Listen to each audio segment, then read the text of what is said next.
Good evening, ladies and gentlemen. This is Team Trust, and my name is Eleanor Moore, and I'm with Jessica Tetedoku and then Joshua Edzijo. So we'll be presenting on the topic, the multi-generational workforce strategy in 2030. That is in 5 years from now. And the outline for this presentation will be first the introduction, look at the definition of multi-generational workforce, look at the importance of understanding the different generations in the workplace. We also look at their values, their communication styles, their attitude towards work, their work styles for each generation. Then we narrow on the current 3 generations because it's believed that by 2030, the first 2 generations will be either on retirement or will be heading towards retirement. We'll also be bridging the gap between the 5 generations, and then we look at the conclusion and then the acknowledgement. Jessica, I'll continue from there. Jessica, over to you. So research has shown that generation diversity in workplace can lead to both positive and negative outcomes. That's from Twenge and Campbell 2028. Someone might ask, what is multi-generational workforce? In our understanding, we say it's one which consists of employees from different generations working together at a particular place or environment, bringing together their perspectives, skills, and experience to foster innovation and creativity.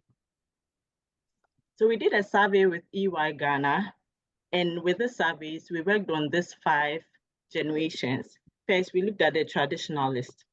They were born from 1922 to 1945, and they are loyal, they are dedicated, and they are respectful of authority.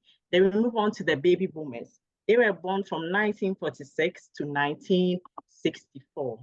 They are driven, they're optimistic, and their career advanced. And we move on to Generation Z. That's Generation X, sorry. They were born from 1965 to 1918. They are independent, they are self-reliant too. Then we look at the millennials. The millennials were born from 1981 to 1996. And they are tech savvy, they are focused on work-life balance too. Then we finalize with Generation Z. These people were also born from 1997 to 2012. And they are digital natives, and they also value authenticity. Okay, so this current generation, we are the Generation Alpha. Those are the youngest generation so far, and they were born from 2013 to 2025. Okay, so moving on with the survey we conducted, we realized that from 2030 to come, the millennials will dominate the workforce by 50%, followed by Generation X. That will be 30% because they'll be approaching retirement. And Generation Z, as we all know, Gen Z vibes will also be taking 20%. This is because they are new to the environment and they are now entering into the workforce. With Generation X, because they are the older generations, then they will be approaching retirement. And Generation and the millennials, since they dominate the workforce, they will also be the ones in charge. So when we did the survey, we looked at they had currently developed a technology called the Mercury technology. And we did a survey based on it, and we realized that most of them in the millennials were used to this survey. They were happy about it. They were happy about the new technology they had imbibed. But for Generation X, they were not so much conversant with the technology introduced because they prefer the older version. And with the Gen Z, as we all know, because they are already tech savvy and they love technology, social media and all, they were very, very easy. And moving on, we looked at the communication too. With the communication, we realized that they preferred mostly face-to-face communication. That's with the Generation X as compared to that of Generation Z and the millennials. Then also they preferred emails as compared to social media. Then we also looked at the work arrangements. We realized that Generation Z and the millennials preferred working from home as compared to face-to-face communication. So it made us know that this shift necessitates new leadership skills and approaches that will help with their unique characteristics. Okay. So let's look at this generation, their communication channels, as I've already said in the survey we did with EY. So Generation X prefers flexibility in their communication. The millennials, being grown in the internet world, they prefer phone calls, social media, and they sometimes prefer face-to-face communication as compared to the Gen Zs. They were born in the digital era, so they prefer mostly Instagram, TikTok. They prefer everything social media-wise as compared to face-to-face conversation. So I'll leave it to the only gentleman in our group, Joshua, to continue for us. Thank you. So let me just give a quick summary of everything. So all we are saying is that when you have diverse generations, you need to make sure you're having the right strategies in place in order to be able to create a mentorship program that cuts across to everybody. You have a flexible work arrangement, at the same time to establish the multi-channel communication. And also when you're looking at the leadership pathways, you make sure that you are having a leadership pathway where it blends everybody in. So the key thing about the mentorship program is that usually you blend the generations together, you mix the generations. So when you have a Generation Z, you make sure you have a Gen X, then you also have everybody mixed together in the mentorship program. That way, they are able to share their ideas, they are able to talk about what they can do and what they can offer.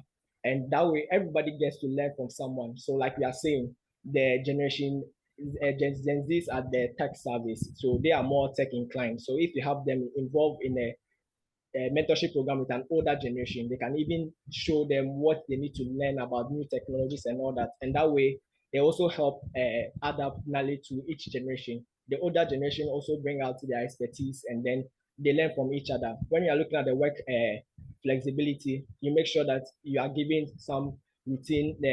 You make them remote. Some get remote shifts. Some too, you make them flexible hours. Because you know the older generation, some have kids and all that. So you make sure that everybody is well satisfied on all grounds.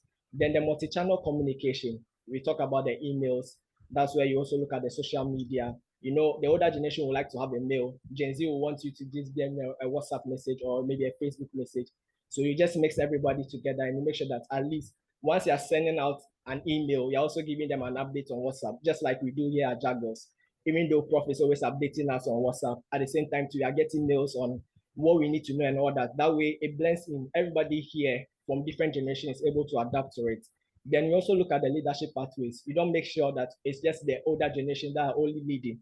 You make sure you give the younger generation a chance, because like we are saying, it gets to a time the older generation will go, the younger generation will come in. So when you do it that way, it means that a younger generation is leading, an older generation is assisting, or a older generation is leading, then a younger generation is assisting. Then we can to learn from each other. So what we are saying is that by 2030, the work strategy has to be simple. You need to be able to understand each generation. You need to be able to adapt to each generation style and all that. And once you adapt to each generation style, you're able to understand them. That's where emotional intelligence comes in, strategic leadership management comes in, and all that. You'll be able to blend them all in and put them on the same path, and you achieve the same goal. So all we have to say is that we thank Professor Jacob Abbey so much for giving us the opportunity to share our ideas and thoughts. And we thank everybody for listening. We hope we added some few ideas and thoughts to your knowledge today. Thank you. Thank you so much for presenting. You have 42 minutes, so 42 seconds. So judges, I don't know if any of you have a question for them. Yes, thank you very much for such a wonderful presentation. I want to know what inspired you to look at this multi-generational leadership. I'm concerned about inspiration. So if I can answer, so you know, when Prof dropped the question, from my perspective, and I'm sure even my team members were also inspired by it. You see, we are in a study group where we have diverse generations, and you get to understand that yes, now you are working also in an environment where you are not just the younger generation in there. You have somebody who is like 40, you have somebody who is like 50. So if you are studying strategic leadership management, why won't you be interested in trying to understand each generation? That way, you also, it draws your mind to something that, yes, even though I'm in the workplace, daily activities is going on and all that, there are key things you haven't focused on. That is how you are blending in with each generation. that is where you get to understand that when you're at the workplace, some mentorship programs, you are told that go to maybe Mr. Abe to teach you some few things about how to put files together. And when you go to Mr. Abe, you realize that he's giving you the old form, which is very effective. Then you also remember that, okay, there's also a Word document or a PowerPoint we can do, an Excel we can do. So all these things gives you the inspiration that, yes, you want to look at the multi-generational team strategy. And you know that when you're able to do it and do it effectively, it also helps you because now you understand each generation. When you go to the work environment, you're able to Joshua, yes, for the sake of time, I've understood your explanation, and then well done to your team. Thank you very much. Team Trust, right? Thank you. I think based on what I've explained, I'll recommend the emotional intelligence class for you.